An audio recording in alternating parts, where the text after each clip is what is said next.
Hey everybody, welcome into Siren Records Monterey, and it's Fresh Catch Friday, and I have for you some of the new vinyl that came out this week that we're going to talk about in depth. But first of all, as always, we get to our picks of the week. I'm here by myself. Anyway, I actually decided I would feature this only because people have been asking about it for so long and been waiting and waiting and waiting for it. So I'm going to go with this one, and it is Run the Jewels RTJ4. And okay, so Run the Jewels is this rap duo of Atlanta's Killer Mike and Brooklyn's ELP. So they released their latest and greatest album to date, RTJ4, and like its predecessors, it's rooted in hip-hop fundamentals. It's like these two MCs are just letting loose over beats and extending their reach into different worlds. And this album includes some collaborations with some pretty heavy hitters like Pharrell Williams and Zach De La Rocha from Rage Against the Machine, and Josh Homme from Queens of the Stone Age or Eagles of Death Metal, Caius, that Josh Homme. And who else is on here? Mavis Staples, 2 Chainz, DJ Premier. And anyway, this was recorded primarily in Rick Rubin's Shangri-La Studios and the iconic Electric Lady Studios in New York.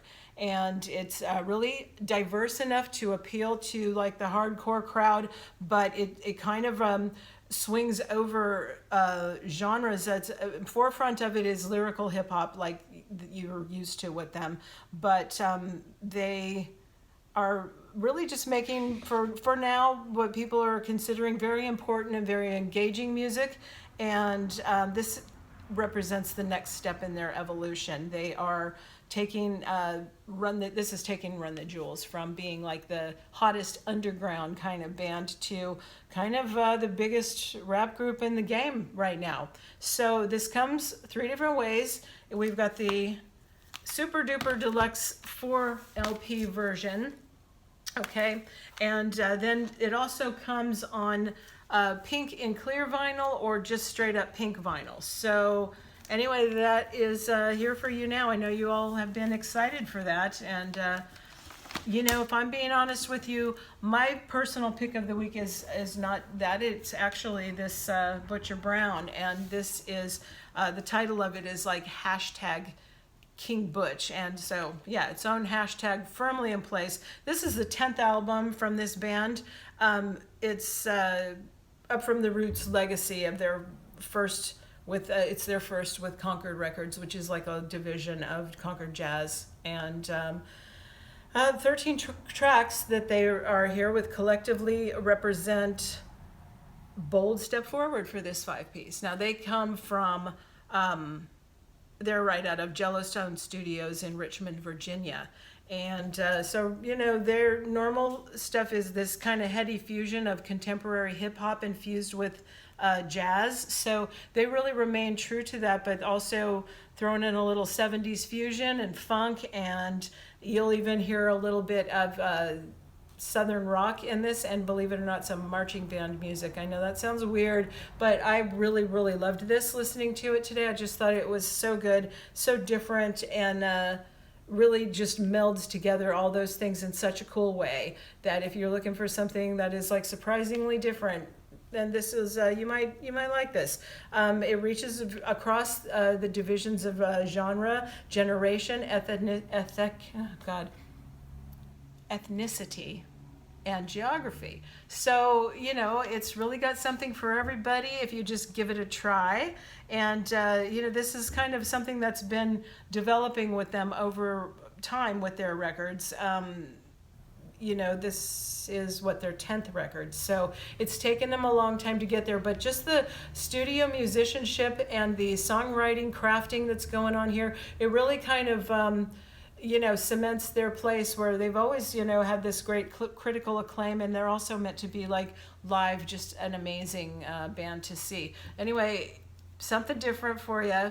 Really liked this, and that's my pick.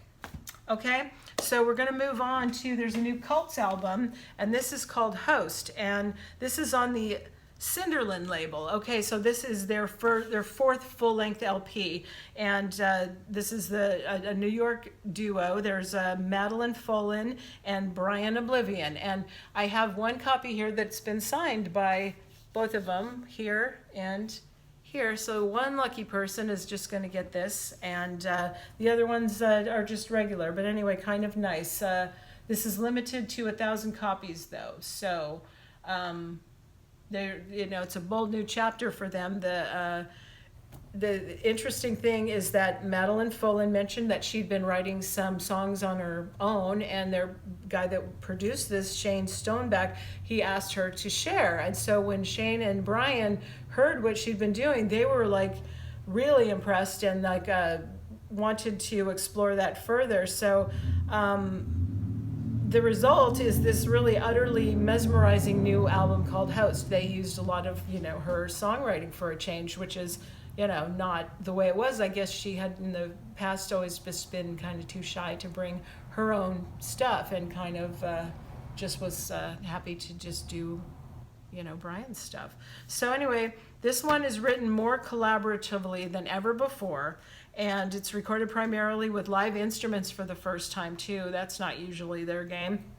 And this marks the start of like this really ever-deepening trust and a boundless appetite for growth and experimentation. Okay, so the songs here are really charming and lush. They've got this dreamy atmosphere that kind of belies the pretty heavy lyrics that are going on underneath it, It's kind of a really high-def indie and lo-fi bedroom all at the same time, And the title suggests, she says, this is an exploration of the sinister dynamics at play in parasitic relationships. But rather than dwell on the discomfort, this record charts the cathartic journey towards freedom and self-reliance, revealing the power that comes from standing in your own ground and declaring independence in the face of exploitation and manipulation. That's a mouthful. Anyway, she says that writing these songs really helped her be okay with putting herself out there and having confidence to express, herself in that way. So check it out. It's, the new Colts album, and it's called Host, and pretty good. Okay, another one people probably interested in is the surprise release of Eminem, Music to Be Murdered By. It's a double LP. It's on Interscope. I think this was released digitally already, but now, just out of the blue, here it comes on vinyl. This is actually a nod to Alfred Hitchcock, and I think that I don't see it on the back. You can see there's a picture of him. He's got an axe in one hand and a gun in the other, but maybe it's on the inside of the gatefold. There's another kind of photo that mimics Alfred Hitchcock doing the same thing with a hatchet in one hand and a gun up here. So that's his little homage to that. It's his 11th studio album, and it was produced by Eminem and Dr. Dre, amongst other producers, and it features collabs with Black Thought, Q-Tip, Juice WRLD, Ed Sheeran, Young M.A., Skylar Grey, Don Tolliver, Anderson .Paak, Royce da 5'9", and I'm not sure if I can say this name, KXNG, how do you say, Kinks Crooked, and Joel Ortiz, among others. Anyway, topics in this record include infidelity, Eminem's stepfather, drug abuse, strippers, Eminem's thoughts on his rapping ability compared to everybody else's. It's kind of like round up the usual things. But anyway, very heavy record, very there's a, what is it, Darkness? Is that the one that's on here? I'm thinking, this track, Darkness, you may have seen the video for it, and really kind of heavy stuff. See, there's no kind of lighthearted releases this week. Everybody's getting heavy and introspective, and anyway, I know people have been waiting for this on vinyl as well, so here for you now, okay? All right, then, okay, what is late is the Yvette Brothers, the third Gleam on Loma Vista. I have not got one here to show you, but it marks the return of Yvette Brothers to their roots, sonically, with them playing as a trio with longtime bassist Bob Crawford. The 8 tracks capture their personal experiences and perspectives on undeniably timely universal things like isolation, gun violence, incarceration, historical prejudice, morality, resilience, love, hope, and redemption. So again, see, everybody is getting very heavy and introspective right now. This is 12 years in the making, and it's the 3rd installment of their ongoing Gleam series. It'll be 180-gram gatefold jacket with photo insert. It's kind of a nondescript album cover. It's just turquoise with like a gold seal around it. And anyway, should be here by Monday. Sorry it's late. Yeah, you know, and that was like another thing to be said, even though the Eminem album is kind of got this heavy theme and, you know, looks this way. You know, there's actually links to ending gun violence and, you know, things. What's the other thing? There was like 2 different things that he was sort of promoting. I think that all the information is probably on the inside, but it's not all just violence for the sake of it. You know, he's making a commentary, and it's he's not condoning it. He is, you know, upset that everybody is so effed up right now, and you know, anyway, that's that. All right. That wasn't like such a great description there, but I was just wanting to mention that there were these links, like I said, to these programs and websites that help. All right. This one here, again, I have to take my time saying this is Jamel. It's a Give or Taker, this one is called. And this is maroon vinyl, and it's on the father-daughter label. And it's confident, intentional, and introspective debut record that Jamel Chithambo wrote most of it while in treatment for drug and alcohol abuse, as well as in the process of living more fully as a non-binary trans person. This one, loss kind of hovers over this record, whether that be a loss over songs that grieve lost friends, family members, lost selves, but here, at least the grief, it yields an opening. There is hope in this record, and it is a really stunning debut, if you want to try that out. Jamel, I think that's how you say it. Okay, next up is Arca, and this record is like, you know, the N sign, like, I don't know, I'll take something, Ben and Jerry's, you know, that little thing. I'm not sure, is that, what is that called? I want to say it's an ampersand, but that might be something different, a different symbol. Anyway, there's like, how many of them? 5 of them. That's just the title of this record. Now, it's on the Pan label, and on Alejandra Garci, she's better known by the stage name Arca. She's a Venezuelan record producer, DJ, singer, songwriter. She's based in Barcelona. This is 25-minute stretch of really like contorted grime and glitch dub hip hop. Anyway, she's worked like with a lot of different artists, and at one time she was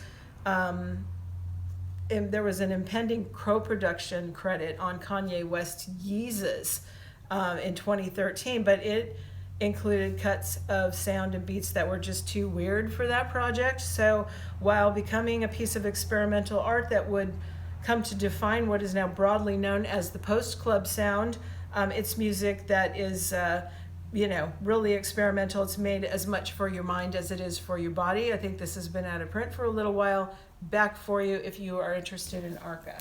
Okay, next up, this is the Black Crowes. This is called Crowology. This is the 10th anniversary edition on gold vinyl. It's an acoustic-based album by the Black Crowes that originally was released in 2010. It includes newly recorded versions of 19 songs from their career that cover songs from Shake Your Money Waker all the way through to Lions, and plus a cover of Chris Etheridge and Graham Parsons' song called She. And, sorry, bear with me a sec. It's mostly acoustic arrangements. Okay, but anyway, that is your 10th anniversary there on gold vinyl, and it looks like as though it's a double. And there are a lot of guests here. They're all sort of listed on the back, but you know, it's in this real psychedelic writing that I don't have time to decipher for you because we don't want to be sitting here all night, do we? Okay, next up, Joe Bonamassa, A New Day Now. This is a double LP, and it is on, oh, let's see, J&R Adventures. Okay, so to commemorate the 20th anniversary of his debut record, which was called A New Day yesterday, he's re-releasing a newly remixed, re-recorded version called A New Day Now. Okay, so the debut was called A New Day Yesterday, and this is called A New Day Now. So he re-sang all the vocals and played new guitar tracks on some songs too, and it includes 3 bonus tracks that were produced by Stevie Van Zandt, which were demos from the 90s that never made it onto any records. So never before heard vintage Joe Bonamassa. The double LP is 180-gram black vinyl. Okay. This guy, I mean, what a productive artist, right? I can't believe our Joe Bonamassa section. There's like so many records in there. A lot of them are like live performances from, you know, different places. But I mean, this guy's got a lot of records out. So here he is re-releasing his debut record. All right. Next up. This is also a reissue, and it is also an anniversary. This is Nico Case and her boyfriends, and this is Furnace Room Lullaby, and it's on Bloodshot Records. And it's another sought-after fan favorite. This is a limited edition turquoise vinyl repressing to commemorate the 20th anniversary of this record. It was its initial release with audio that was remastered from the original analog tapes in 2015, but this is the second album by Nico Case, and it was originally released not until 2000. So her vocals on this are just superb, front to back, very subtle, beautiful, evocative, and balancing sorrow and good times with an easy grace. So her second and her 20th anniversary on this limited turquoise vinyl. Nice. Okay, next up, this is a kind of interesting. This is Katie Day, and it's called My Data, and this is on Run for Cover, and this is on pink vinyl. It's kind of like hard to imagine a more timely record than My Data. It's the 4th solo album and release from this Melbourne-based pop artist, Katie Day. Her unique sound, it kind of blends up noisy synths with art pop, and it's kind of a record that is a moment in time of these like quarantined, stained relationships and like touch-starved isolation people are feeling. And she says it's pretty explicitly about an internet relationship, and which can be precisely as meaningful and as a relationship that's physical, because in a long distance relationship, it's obviously physical too. In a sense, it is physically felt in the body. So this is a real interesting exploration, and you might enjoy that for something timely in these quarantine times. Give it a whirl. Okay, next up. This is L1011. This is called Tautology. This is 3 LPs, and it is on Joyful Noise recordings. I think recordings. Okay, it's 3 records that represent the journey from adolescence through to the end of life. And there are shared melodies and harmonies through all the records, but each of them stands alone with a very distinct quality. And the first record, it represents adolescence, and it's real angsty and fiery and aggressive and occasionally depressive. The second record represents middle age, and it is, mid-tempo, cool stuff. And then at last, the record represents the golden years, and it's much more ambient and quiet. Now, I also think this is on, I want to say clear vinyl, limited edition of 1,000 pieces, and there is a download included in this as well. Okay. And then we have Finn Lily, and this is called Breach, and this is on Dead Oceans. And again, here, isolation is nothing new for her either, and she's written a whole album of songs about it here. And she says it's kind of like writing a letter and leaving it in a book, and you'll find it one day, maybe when you need it most, or when you're sad, like a message to yourself from the future. And she wrote this during a period of self-enforced isolation that was actually pre-COVID. And it's an expansive and like a diary kind of record that deals with the mess and the catharsis of entering the 20s and finding peace while you're alone. This is also on opaque yellow vinyl, and it includes a download. Okay. Getting through it. All right, now this is Tonya Iyer, and this is on Top Shelf Records. And this one here is crucial questions around healing, cultural identity, and disability are among the many subjects that are visited by Tonya Iyer. This is her second album, and it's called Kind. And, you know, that's a pretty concise title, but it explores an expansive universe where she and her band examine interpersonal relationships, kind of everybody's favorite theme here, and the idea of home and destination and our collective responsibilities to one another. Okay, so nice graphic on that. All right, now we have Movements, No Good Left to Give Me. And this is on Fearless Records. And growth occurs from different layers. This is reflecting personal changes from a whirlwind 5 years that Movements have been going. They realize the full scope of their storytelling. This is on clear with black and white smear vinyl.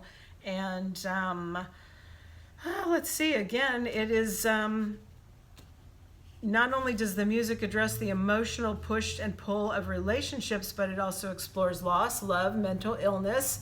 Do you see what I mean about this running theme going through all the releases this week? It's like, wow. It's like they've got kind of this look of this newfound clarity though with things, and you know it's got post-punk grit, alternative edge to it, heartfelt spoken word, and expensive rock, whatever that means, expensive rock, that's how they're announcing it, and subtle pop ambition. So they're a Southern California quartet, and they really reached this place on their second full length where, I hit myself in the face with the movements. Yeah, so it's like they kind of feel like they've found their pocket and they're where they're supposed to be with this one. Okay, now this is Yusuf / Cat Stevens, T for the Tillerman 2. This is on A&M, and this is, believe it or not, 50 years after the original of T for the Tillerman. That record made this guy a global superstar. He's recorded an entirely new version of his 1970 classic T for the Tillerman, with many of the album's songs like they sound more relevant today than ever. T for the Tillerman 2 offers up real striking and sensitive new renditions of like these classics of his that were like Father and Son, and Wild World is on again, another one, and Where Do the Children Play? So anyway, kind of an interesting thing, just like a newly reimagined recording. So there you go, T for the Tillerman 2. Next up is this country guy. This guy's name is Josh Turner. This is A Country State of Mind, and this is on MCA Nashville, and he returns with his new studio album. The 12 tracks kind of highlight some of his favorite country classics of covers, of doing things with guest appearances from John Anderson, Chris Christopherson, Chris Jansen, Runaway June, Maddie and Tay, and the legendary Randy Travis. Okay, so the packaging in this actually does include a Country State of Mind bumper sticker. So there for your truck. Okay. This is various artists, and what is this that stands before me? It's, oops, be nice if you could see the cover. This is on Sacred Bones, and this is 2 LPs, and it's like, again, to celebrate the 50th anniversary of both the self-titled Black Sabbath album and Paranoid. Sacred Bones is just, they're presenting what is this that stands before me. It's a compilation of Sabbath covers recorded by different artists on their Sacred Bones roster. So they decide that Black Sabbath stands at the crossroad of like every Sacred Bones employee and artist's musical taste. And so it was a great pleasure for them to work together to reimagine some of the most beloved songs. So here you'll find Sabbath through the filter of the post-Soviet dark wave of Molchat Doma, experimental folk of Hillary Woods, and laid-back psych of Moon Duo, and half a dozen more genres besides. So everybody reworking the Black Sabbath on this one. So let's double. And from Sacred Bones. Okay. All right, so the last thing to tell you about is this picture disc, and this is Paul Weller on Sunset. This is on Polydor. Let me see if I can open that up for you so you can see. That's what that looks like. Okay, it's the 15th studio album by English singer-songwriter Paul Weller. He of solo fame and Style Council and The Jam. And it was originally scheduled for release in June of 2020, but it got pushed back due to COVID-19 pandemic. It's a soul album. At the same time, it's an electronic album and an orchestral album. It's just packed with classic pop songs and, heart-tugging ballads. And it's an album filled with touches of experimentalism. So he likes to try different things. And 15th studio album, God, go figure, isn't that wild? This also an album that sees him taking a look back before he moves forward and onward and through the 2020s. So that wraps up the stuff that I have picked for you. Of course, there was other things that came out today as well, and if you want to go check those out on sirenrecords.com. SirenRecordsMonterey.com. God, why do I always do that? Or again, if you want to buy from us on Discogs, we are the Record Mule, and if you want to go over to eBay, it is just Siren Records. Okay, so hope there was something in there that you found interesting and you might want to check out. Again, big sales are expected from that Run the Jewels, but I still think you might enjoy that Butcher Brown. It's pretty awesome. So anyway, everybody, like I said, is a little bit full of cabin fever and introspection from this quarantine we're all going through. So there's not a lot of happy tunes this week, but hey, it's just the way that it is. I hope you're all hanging in there and that you're finding things to be happy about in your day-to-day. All right, so I'm going to see you next week, and the new Blitzen Trapper is out next week, and that's I'm really looking forward to that. And that's another very introspective, interesting record, but we'll talk about that a lot more next week. And until then, be good to yourselves. I'll see you later. Bye.